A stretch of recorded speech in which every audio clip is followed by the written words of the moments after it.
Good morning, boys and girls, and we are going to be learning about our next global organization which helps our humanity. So, I have a friend named Poppy, and she works for a company called Save the Children.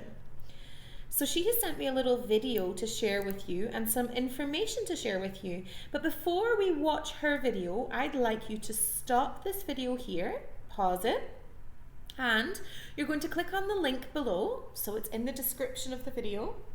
You're going to click on the link and you are going to watch this short information video about the work that Save the Children do.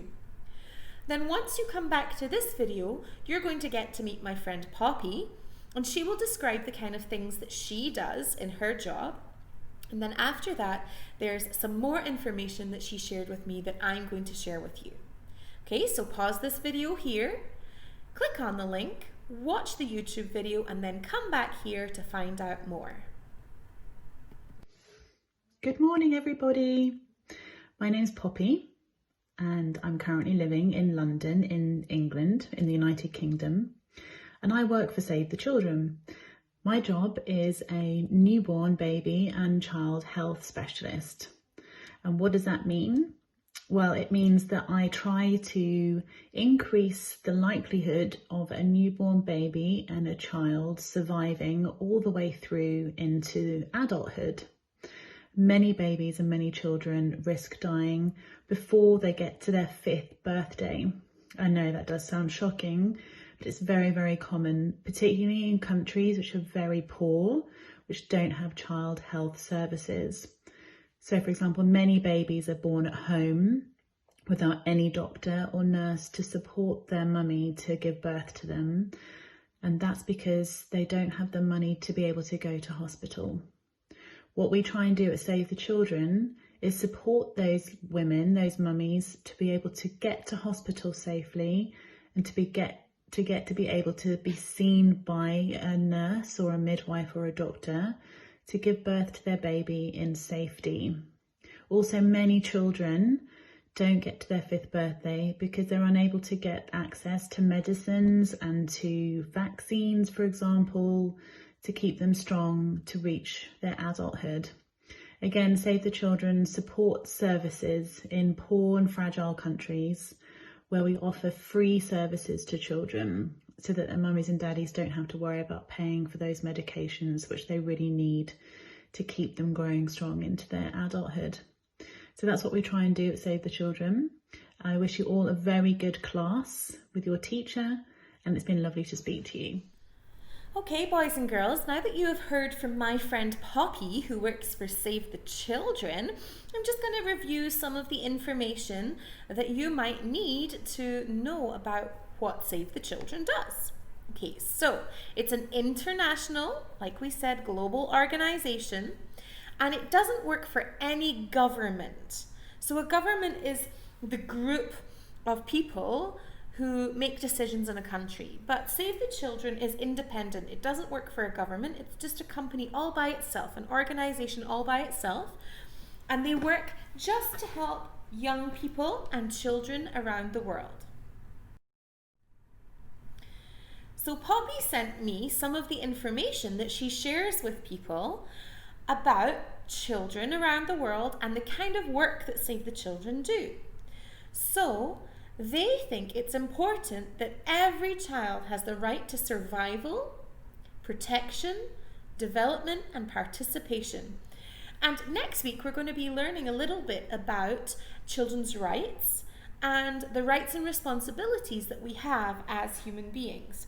So part of this is about you need to feel safe, you need to be protected, you need to have the chance to develop yourself as a child, so you have to have the right to go to school and to receive an education and to join in with activities that are appropriate for your age. So Save the Children think all of this is super important. So all of the work that they do, all of the stuff that Poppy explained to you, is focused on making sure that every child in the world has that right to survival, protection, development, and participation. So there are 3 goals for children that Save the Children work for. So the first one is to survive. So lots of children don't make it to their 5th birthday in lots of different countries around the world for different reasons. And so Save the Children work really hard with mummies who are having babies, and the communities where the babies are born, and the hospitals and the medical care, and the nurses who look after the babies, and midwives who look after the babies after they're born to make sure that they are healthy, they are safe, they're receiving the right food and the right nutrition. And so Save the Children work on those things. That is one of their key focuses, to make sure that children can survive and grow up and be adults. The second focus goal that Save the Children have is to help children learn, and that they have good basic education. So they have the right to go to school, and if there are no schools, they have the right to learn new things. And the third part is to be protected, so that children feel safe all the time. There's never any danger. They're not in a dangerous situation. There's nobody being violent towards them. And Save the Children work to protect children and keep them safe. Save the Children works all around the world. They work in 120 countries, and each of those countries has a Save the Children office. And there are lots of people who work for Save the Children to make sure that children all in different parts of the world are safe.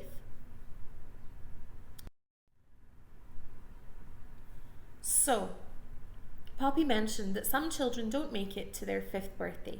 So the main focus of Save the Children is to help those children survive past the age of 5 so that they can grow up into teenagers and then into adults. And they work with lots of mummies who are going to have babies, and they work with babies afterwards to make sure they have the right hospital care, doctors and nurses, medicine, and that they can afford to look after their children. Okay, boys and girls, now it's time to talk about the activity that you are going to do. So in your learning books, you are going to write your learning outcome.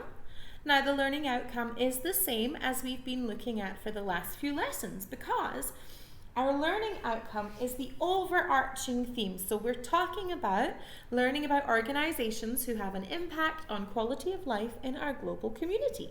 So you're going to write that down, and then you're going to write your I can statement. So today it is I can explain what I think is important for a child to be safe, happy, and healthy. And your job today is really simple. Once you've written your learning outcome and your I can statement, you are going to write a paragraph that explains what you think is important for a child to be safe, happy, and healthy. I don't want you to think about what other people have said. I want your opinion on this. So there is no right or wrong answer. This is just your thoughts and ideas. Now you're going to use all of the information that you heard today from Poppy, my friend, and from the stuff that she shared with us. But I want you to really think about it. What makes you safe, happy, and healthy? Is it having an iPad? Or is it having a safe home to live in and a loving family to look after you? So really think about it, and I want you to write a short paragraph, just a few sentences, to explain what you think is important for a child. Okay? So that's your task for today, and once you're done, you're going to upload it onto Class Dojo. Good luck, and I look forward to seeing what you come up with.